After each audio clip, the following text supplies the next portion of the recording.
ഇന്ന് തന്നെ ഡൗൺലോഡ് ചെയ്യൂ. കാണൂ നിങ്ങളുടെ ഫേവറേറ്റ് ഷോസ്. മാനസികമായ ചില പ്രശ്നങ്ങളൊക്കെ അവർക്കുണ്ട്.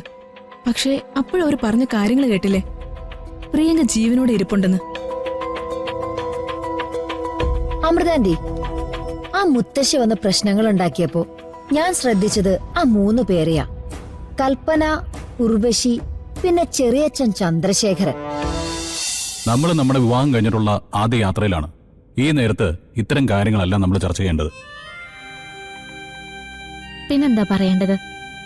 ഇത്രയും കാലത്തെ പ്രണയത്തിനൊടുവിൽ വിവാഹം കഴിച്ച 2 പേർക്ക് ഒരുപാട് കാര്യങ്ങൾ പറയാനുണ്ടാവും. ഒന്നും അറിഞ്ഞുകൂടാന്നാണ് പറയുന്നെങ്കിലേ ഞാൻ പതുക്കെ പതുക്കെ പഠിപ്പിച്ചു തരാം. പക്ഷേ ഇപ്പൊ ഒരു വെറൈറ്റി ആയിക്കോട്ടെ. താനേ ഒരു പാട്ടുപാട്. പാട്ട് പാടാനോ? ഈ വേഷത്തിലിരുന്നോണ്ടോ? അതല്ലേ ഞാൻ പറഞ്ഞത്, ഒരു വെറൈറ്റി ആയിക്കോട്ടെ എന്ന്. എന്റെ ഡിമാൻഡുകൾ ഇങ്ങനെയൊക്കെ ആയിരിക്കും. ഇപ്പൊ താൻ എന്റെ ഭാര്യയാണ്. എനിക്ക് വേണമെങ്കിൽ തന്നോട് കൽപ്പിക്കാം, അനുസരിപ്പിക്കാം. പിന്നെ അത് ഞാൻ പിന്നെ പറയാം. ഇപ്പൊ പാടുന്നുണ്ടോ? വേണോ? വേണം. 2 പേരും മോളോടോ. വലിയ ഗായികയല്ലേ. ഇപ്പോഴത്തെ പെൺകുട്ടികള് സ്വന്തം കല്യാണത്തിന്റെ ദിവസം ഡാൻസ് ഒക്കെ കളിച്ച് അടിച്ചു പൊളിക്കുന്ന കണ്ടിട്ടില്ലേ? അതുപോലെ ഗായക രാധികയുടെ കല്യാണത്തിന് ഒരു പാട്ട് ഭർത്താവിന് കേൾക്കാൻ വേണ്ടി മാത്രം 2 പേര് പാടുന്നേ. പ്ലീസ്.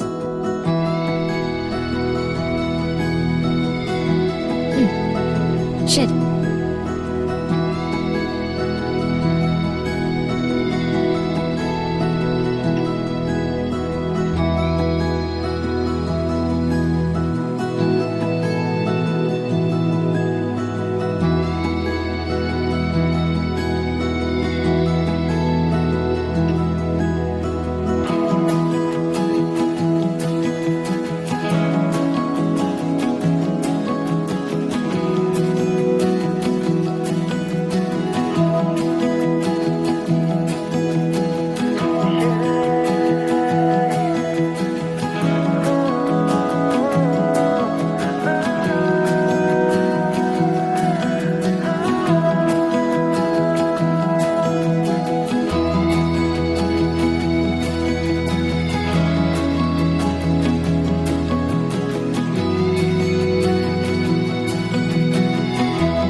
സൂപ്പർ.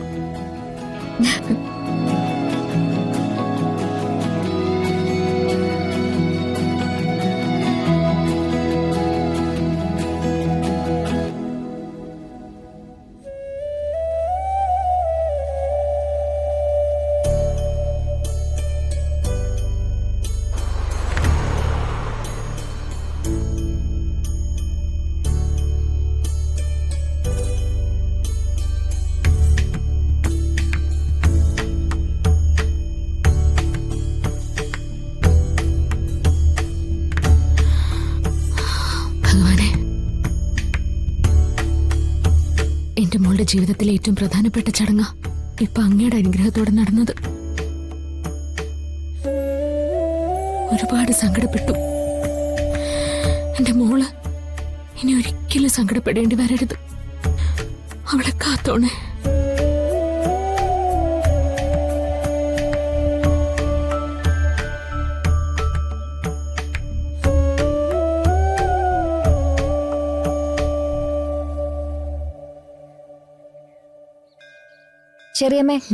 ചെറിയമ്മ ഹാപ്പിയാണോ? പിന്നല്ലാതെ. ഇതിലും നല്ലൊരു മുഹൂർത്തം എന്റെ ജീവിതത്തിൽ വേറെ ഏതാ ഉള്ളത്? പക്ഷേ കയ്യടി മുഴുവൻ കൊണ്ടുപോയത് മിസ്റ്റർ ദേവനാരായണൻ തിരുമേനിയാണ്. വിവാഹം ക്ഷേത്രത്തിനുള്ളിൽ വെച്ച് നടത്താത്തത് ഫിദയ്ക്ക് കൂടെ നിൽക്കാൻ പറ്റാത്തത് കൊണ്ടാണെന്ന് പറഞ്ഞ വലിയ മനസ്സിന്. ഭഗവാൻ അദ്ദേഹത്തെ കൊണ്ടത് പറയിപ്പിച്ചത്. അല്ലായിരുന്നെങ്കിൽ കരഞ്ഞുകൊണ്ടല്ലേ അവളെ അനുഗ്രഹിക്കാൻ പറ്റുമായിരുന്നുള്ളൂ. ഇപ്പോ ഞാൻ അഭിമാനത്തോടെ എന്റെ മോളെ ചേർത്ത് പിടിച്ചു. ചിരിച്ചോണ്ട് അവളുടെ കണ്ണിൽ നോക്കി. ഭാഗ്യം. ആ സുകുമാരിയുടെ വരവ് ചെറിയ കുഴപ്പമൊന്നുമല്ല ഉണ്ടാക്കിയത്. എന്നാലും മാനസികമായ ചില പ്രശ്നങ്ങളൊക്കെ അവർക്കുണ്ട്. പക്ഷേ അപ്പോഴും അവർ പറഞ്ഞ കാര്യങ്ങൾ കേട്ടില്ലേ, പ്രിയങ്ക ജീവനോടെ ഇരിപ്പുണ്ടെന്ന്. അമൃതാന്റി, ആ മുത്തശ്ശി വന്ന് പ്രശ്നങ്ങൾ ഉണ്ടാക്കിയപ്പോ ഞാൻ ശ്രദ്ധിച്ചത് ആ 3 പേരെയാ. കൽപ്പന, ഉർവശി, പിന്നെ ചെറിയച്ഛൻ ചന്ദ്രശേഖരൻ. ഏതെങ്കിലും വിധത്തിൽ ഈ വിവാഹം മുടങ്ങുന്നെങ്കിൽ മുടങ്ങട്ടെ എന്നൊരു ഭാവം അവരുടെ മുഖത്തുണ്ടായിരുന്നു. ചന്ദ്രശേഖരൻ പ്രത്യക്ഷമായി അതിന് ശ്രമിക്കുകയുണ്ടായി. ശരിയാ മോളെ, വരുണൊപ്പം വിവാഹം കഴിപ്പിച്ചയച്ചെങ്കിലും എനിക്ക് പേടിയുണ്ട്. എന്റെ കുഞ്ഞിനെ അവരെ ദ്രോഹിക്കും എന്ന് പറഞ്ഞ ആരതിക്ക് മനസ്സിലായില്ലേ? ശ്യാമയ്ക്ക് ഉറങ്ങാതിരിക്കാൻ വീണ്ടും ഒരു കാരണം കൂടിയായി. എടുത്തി. ഇത്രയും കാലം എന്റെ മോളെ ആര് സംരക്ഷിക്കുമെന്ന് ചോദിച്ചിട്ടായിരുന്നു. ഇനി സംരക്ഷിക്കുന്നവൻ എന്ത് സംഭവിക്കുമെന്ന് ആലോചിച്ചിട്ടായിരിക്കും. ചെറിയമ്മ പേടിക്കണ്ട, പറയേണ്ടതൊക്കെ 2 കൂട്ടരോട് ഞാൻ പറഞ്ഞിട്ടുണ്ട്. 2 കൂട്ടരോടോ? താലികെട്ടിന് മുൻപ് ഏട്ടത്തിയും അവിടുത്തെ ചെറിയമ്മയും ഞാൻ കണ്ടിരുന്നു. രാധികയെ ദ്രോഹിക്കാൻ പാടില്ലെന്ന് വ്യക്തമായി ഞാൻ താക്കീത് കൊടുത്തിട്ടുണ്ട്.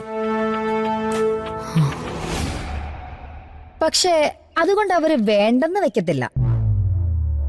രാധികയോട് ഞാൻ പറഞ്ഞിട്ടുണ്ട്, ഒരടി കിട്ടിയാൽ തല കുനിക്കല്ല വേണ്ടത്, തിരിച്ചടിച്ചവന്റെ കണ്ണിൽ നോക്കണമെന്ന്, എന്നിട്ട് തിരിച്ചടിക്കണമെന്ന്. മോളെ, ഇത്രയും കാലം ചെറിയമ്മ അവൾക്ക് പകർന്നു കൊടുത്തത് സഹതാപം മാത്രമാണ്. കൊല്ലാൻ വരുന്നവരുടെ അത് പറ്റില്ല. പെണ്ണുങ്ങൾ മാറണമെന്നേ, അല്ലാതെ എങ്ങനാ? സാധാരണ പെൺകുട്ടികൾ വിവാഹം ചെയ്തയക്കുമ്പോ അവരവിടെ നല്ല രീതിയിൽ നിൽക്കുവോ, എല്ലാവരോടും ബഹുമാനത്തോടെ പെരുമാറോ എന്നൊക്കെയായിരുന്നു അമ്മയുടെ പേടി. രാധിക മോളുടെ കാര്യത്തില് ആ പേടിയില്ല.